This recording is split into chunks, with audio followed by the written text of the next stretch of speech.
আকাশবাণী কলকাতা। খবর পড়ছি নমামি বসু রুদ্র। প্রথমে বিশেষ বিশেষ খবর। এই নিয়ে টানা ৮ বার ইন্দোর ভারতের স্বচ্ছতম শহর হিসেবে স্বচ্ছ সর্বেক্ষণ পুরস্কার পেয়েছে। রাষ্ট্রপতি দ্রৌপদী মুর্মু আজ পুরস্কার প্রদান অনুষ্ঠানে দেশে সাংস্কৃতিক সচেতনতার ভিত গড়ে তুলতে স্বচ্ছতার উপর জোর দিয়েছেন। প্রধানমন্ত্রী নরেন্দ্র মোদী আগামীকাল বিহার ও পশ্চিমবঙ্গ সফরে একগুচ্ছ উন্নয়নমূলক প্রকল্পের উদ্বোধন, শিলান্যাস এবং জাতির উদ্দেশ্যে উৎসর্গ করবেন। দিল্লি সরকার পূর্বতন আপ সরকারের আমলে জয় ভীম মুখ্যমন্ত্রী দক্ষতা উন্নয়ন প্রকল্পে কোনো দুর্নীতি হয়েছে কিনা সে ব্যাপারে এসিবি তদন্তের নির্দেশ দিয়েছে। বিহার সরকার রাজ্যবাসীকে বিনামূল্যে ১২৫ ইউনিট পর্যন্ত বিদ্যুৎ পরিষেবা দেওয়ার কথা ঘোষণা করেছে।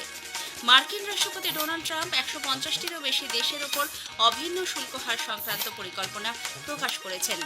লাস ভেগাসে ফ্রিস্টাইল গ্র্যান্ড স্ল্যাম দাবা টুর্নামেন্টে ভারতের রমেশ বাবু প্রজ্ঞানন্দা বিশ্বের ১ নম্বর ম্যাগনাস কার্লসেনকে হারিয়ে দিয়েছেন। আসছে বিস্তারিত খবরে। রাষ্ট্রপতি দ্রৌপদী মুর্মু দেশের সাংস্কৃতিক সচেতনতার ভিত গড়ে তুলতে স্বচ্ছতার উপর জোর দিয়েছেন। নতুন দিল্লিতে আয়োজিত ২০২৪-২৫ সালে স্বচ্ছ সর্বেক্ষণ পুরস্কার প্রদান অনুষ্ঠানে রাষ্ট্রপতি একথা জানান। স্বচ্ছ ভারত মিশনকে সফলভাবে কার্যকর করতে রাজ্য ও কেন্দ্রশাসিত অঞ্চলগুলির ভূমিকার প্রশংসা করে রাষ্ট্রপতি বলেন, স্বচ্ছ সর্বেক্ষণ এক সফল উদ্যোগ হিসেবে প্রমাণিত হয়েছে। मुझे ये जानकर प्रसन्नता हुई है कि वर्ष 2024 के लिए आवासन और शहरी कार्य मंत्रालय द्वारा विश्व के सबसे बड़े स्वच्छता सर्वेक्षण का आयोजन किया गया है। इस सर्वेक्षण में विभिन्न हितधारकों, राज्य सरकारों, शहरी निकायों तथा लगभग 14 करोड़ देशवासियों की भागीदारी सुनिश्चित की है। निष्पक्ष सर्वेक्षण द्वारा आकलन के आधार पर अच्छा प्रदर्शन करने वाले सभी निकायों का पुरस्कार हेतु चयन किया गया है।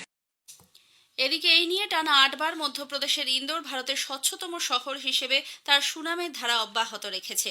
দ্বিতীয় স্থান অধিকার করেছে সুরাট। কেন্দ্রীয় সরকারের বার্ষিক স্বচ্ছতা সমীক্ষায় তৃতীয় স্থানে উঠে এসেছে নবী মুম্বাই। অনুষ্ঠানে বিভিন্ন বিভাগে ৭৮ জনকে পুরস্কার প্রদান করা হয়। এবছর সুপার স্বচ্ছ লীগ শহর এবং ৫টি ভিন্ন জনসংখ্যার নিরিখে ৩ শীর্ষ স্থানাধিকারী শহরকে সম্মানিত করা হয়েছে। প্রধানমন্ত্রী নরেন্দ্র মোদী আগামীকাল বিহার ও পশ্চিমবঙ্গ সফরে একগুচ্ছ উন্নয়নমূলক প্রকল্পের উদ্বোধন, শিলান্যাস এবং জাতির উদ্দেশ্যে উৎসর্গ করবেন। এর মধ্যে রয়েছে রেল, সড়ক, গ্রামোন্নয়ন, মৎস্য, বৈদ্যুতিন, তথ্য প্রযুক্তি ক্ষেত্রে নানা প্রকল্প। দ্বারভাঙ্গায় একটি নতুন ভারতীয় সফটওয়্যার টেকনোলজি পার্ক এসটিপিআই এবং পার্টনার এসটিপিআইতে একটি ইনকিউবেশন ব্যবস্থাপনার সূচনা করবেন তিনি। যাত্রা শুরুর সংকেত দেবেন 4টি নতুন অমৃত ভারত ট্রেনের। একই সঙ্গে দীনদয়াল অন্তোদয় যোজনা, জাতীয় গ্রামোন্নয়ন মিশনের অধীনে বিহারের ৬১,৫০০ স্বনির্ভর গোষ্ঠীর হাতে তুলে দেবেন ৪০০ কোটি টাকারও বেশি সহায়তা। বিহার থেকেই প্রধানমন্ত্রী আসবেন পশ্চিমবঙ্গ সফরে। এ রাজ্যে তেল ও গ্যাস, শক্তি, সড়ক এবং রেল ক্ষেত্রে ৪,০০০ কোটি টাকা বেশি উন্নয়নমূলক প্রকল্পের উদ্বোধন, শিলান্যাস এবং জাতির উদ্দেশ্যে উৎসর্গ করবেন প্রধানমন্ত্রী। একই সঙ্গে একটি জনসভায় ভাষণ দেবেন তিনি। পশ্চিম বর্ধমানের তোপসি ও পাণ্ডবেশ্বরকে সংযুক্ত করতে সেতু ভারতাম প্রকল্পের অধীনে ৩৮০ কোটি টাকারও বেশি ব্যয়ে 2টি রোড ওভারব্রিজের সূচনা করবেন। এই রোড ওভারব্রিজ যাতায়াতের সুবিধা ছাড়াও রেলওয়ে ক্রসিংয়ের দুর্ঘটনার হার কমাতে সহায়ক হবে। প্রধানমন্ত্রীর পশ্চিমবঙ্গ সফর নিয়ে আমাদের জেলা সংবাদদাতার একটি প্রতিবেদন। প্রধানমন্ত্রী আগামীকাল দুপুরে আকাশপথে বিহার থেকে দুর্গাপুরের অন্ডাল বিমানবন্দরে নামবেন। বিমানবন্দর থেকে সড়ক পথে দুর্গাপুর ইস্পাত নগরীর নেহেরু স্টেডিয়ামে যাওয়ার কথা তাঁর। প্রধানমন্ত্রীর এই সফর ঘিরে শিল্পাঞ্চলে এখন সাজো রব। নেহেরু স্টেডিয়ামে সভামঞ্চ তৈরির কাজ এখন শেষ পর্যায়ে। স্টেডিয়ামে পড়েছে রঙের পোচ, ব্যানার, পোস্টার, ফেস্টুন। প্রধানমন্ত্রীর ছবি দেওয়া বড় বড় কাট আউটে সেজে উঠেছে শিল্প শহর। আসানসোল দুর্গাপুর পুলিশ কমিশনারেটের শীর্ষ কর্তা থেকে পুলিশ আধিকারিকরা দফায় দফায় নিরাপত্তা ব্যবস্থা খতিয়ে দেখছেন। বিজেপির রাজ্য নেতৃত্ব থেকে কেন্দ্রীয় নেতৃত্বরা বারে বারে সভাস্থল পরিদর্শন করছেন। প্রধানমন্ত্রীর আগমন ঘিরে জেলাবাসীর মধ্যেও ব্যাপক উৎসাহ উদ্দীপনা দেখা যাচ্ছে। দলের নেতা নেত্রীরা প্রধানমন্ত্রীর সভায় উপস্থিত হওয়ার জন্য আমন্ত্রণপত্র হাতে পৌঁছে যাচ্ছেন সাধারণ মানুষের কাছে। সামনেই বিধানসভা নির্বাচন, তার আগে প্রধানমন্ত্রীর এই সফর যথেষ্ট তাৎপর্যপূর্ণ বলে মনে করছে ওয়াকিবহাল মহল। দুর্গাপুর থেকে তনুশ্রী বন্দ্যোপাধ্যায়, আকাশবাণী সংবাদ। সভাস্থল থেকে বিমানবন্দরে ফিরে শ্রী মোদী সন্ধ্যাতেই দিল্লি ফিরে যাবেন। কেন্দ্রীয় স্বরাষ্ট্র সমবায় মন্ত্রী অমিত শাহ আজ জয়পুরের কাছে দাদিয়া গ্রামে আয়োজিত সহকারিতা এমফেম রোজগার উৎসবে অংশ নেবেন। সেখানে তিনি এক জনসভায় বক্তব্য রাখবেন। এদিন শ্রী শাহ সরকারি চাকরি পাওয়া নতুন নির্বাচিত ৮,০০০ প্রার্থীর হাতে নিয়োগপত্রও তুলে দেবেন। এছাড়াও বিভিন্ন প্রকল্পের সুবিধাভোগীদের হাতে সার্টিফিকেট ও চেক বিতরণ এবং সহযোগিতামূলক বিভিন্ন পরিকাঠামোগত প্রকল্পের উদ্বোধনের কর্মসূচি রয়েছে তাঁর। বিহার সরকারের তরফে রাজ্যবাসীর জন্য বিনামূল্যে বিদ্যুৎ পরিষেবা দেওয়ার ঘোষণা করা হয়েছে। 125 ইউনিট পর্যন্ত বিনামূল্যে বিদ্যুৎ ব্যবহার করতে পারবেন উপভোক্তারা। আগামী মাসের 1 তারিখ থেকে এই সুবিধা মিলবে বলে জানিয়েছেন বিহারের মুখ্যমন্ত্রী নীতিশ কুমার। রাজ্যের 1,67,00,000 পরিবার এর ফলে উপকৃত হবে। বিহারের মুখ্যমন্ত্রী আরও জানান, আগামী 3 বছরের মধ্যে গৃহস্থ বাড়ির মালিকদের সম্মতি নিয়ে বাড়ির ছাদে সোলার পাওয়ার প্লান্ট বসানো হবে। গরিব পরিবারগুলির জন্য এই সোলার প্লান্ট বসানোর খরচ রাজ্য সরকার বহন করবে। দিল্লি সরকার পূর্বতন আম আদমি পার্টি বা আপ সরকারের আমলে জয় ভীম মুখ্যমন্ত্রী দক্ষতা উন্নয়ন প্রকল্পে দুর্নীতি দমন শাখা বা এসিবি তদন্তের নির্দেশ দিয়েছে। নতুন দিল্লিতে এক সাংবাদিক বৈঠকে শিক্ষামন্ত্রী আশিস সুদ অভিযোগ করেন, কোভিড অতিমারির সময়কালে এই প্রকল্পের অধীনে 125 কোটি টাকার দুর্নীতি হয়েছে। দিল্লির মুখ্যমন্ত্রী এ ব্যাপারে তদন্তের নির্দেশ দেওয়ার পরেই উপরাজ্যপাল বিনয় কুমার সাক্সেনা এসিবিকে তদন্তের জন্য চিঠি দেন। অনগ্রসর শ্রেণীর পড়ুয়াদের প্রতিযোগিতামূলক পরীক্ষার জন্য বিনামূল্যে প্রশিক্ষণ দেওয়ার এই প্রকল্পে যোগ্য ছাত্রছাত্রীদের অধিকার বঞ্চিত হয়েছে বলেও শিক্ষামন্ত্রীর অভিযোগ। এই খবর আপনারা শুনছেন আকাশবাণী কলকাতা কেন্দ্র থেকে। আমাদের সংবাদ শোনা যাবে ইউটিউব চ্যানেল আকাশবাণী সংবাদ বাংলা, ফেসবুক ও ইনস্টাগ্রাম আকাশবাণী সংবাদ কলকাতা এবং এক্স হ্যান্ডেল AIR নিউজ কলকাতাতে। মার্কিন রাষ্ট্রপতি ডোনাল্ড ট্রাম্প 150টিরও বেশি দেশে অভিন্ন শুল্ক হার সংক্রান্ত পরিকল্পনা প্রকাশ করেছেন।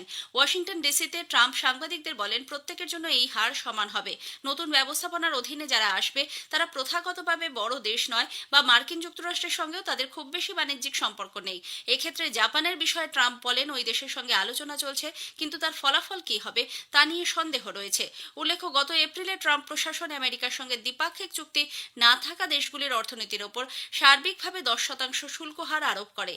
এর আগেই তিনি জানিয়েছিলেন এই হার 15 থেকে 20% হতে পারে। তবে গতকালও নতুন শুল্ক হার নিয়ে তিনি নির্দিষ্ট করে কিছু জানাননি। নতুন সংঘর্ষ বিরতি চুক্তিতে সহমত হয়েছে সিরিয়ার অন্তর্বর্তী সরকার এবং দ্রুজ সম্প্রদায়।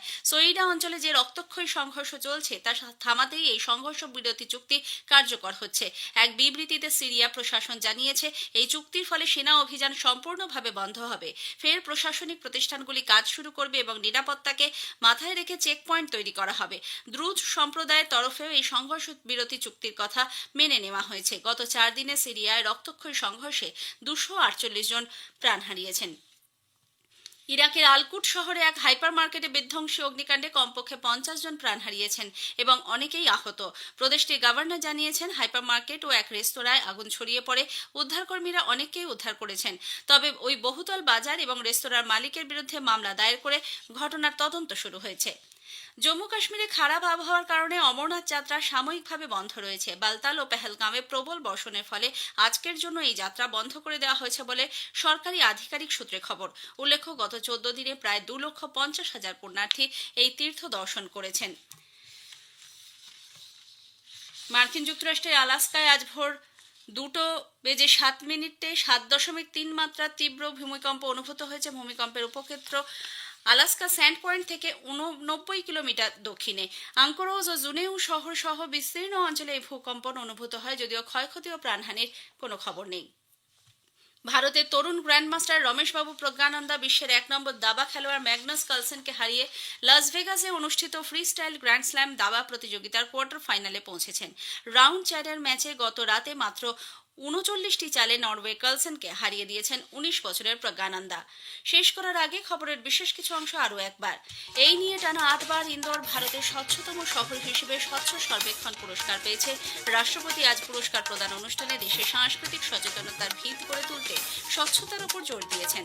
প্রধানমন্ত্রী আগামীকাল বিহার ও পশ্চিমবঙ্গ সফরে একগুচ্ছ উন্নয়নমূলক প্রকল্পের উদ্বোধন, শিলান্যাস এবং জাতির উদ্দেশ্যে উৎসর্গ করবেন। বিহার সরকার রাজ্যবাসীকে বিনামূল্যে 125 ইউনিট পর্যন্ত বিদ্যুৎ পরিষেবা দেওয়ার কথা ঘোষণা করেছে। লাস ভেগাসে ফ্রি স্টাইল গ্র্যান্ড স্ল্যাম দাবা টুর্নামেন্টে ভারতের রমেশবাবু প্রজ্ঞানন্দা বিশ্বের 1 নম্বর ম্যাগনাস কার্লসেনকে হারিয়ে দিয়েছেন। খবর শেষ হলো।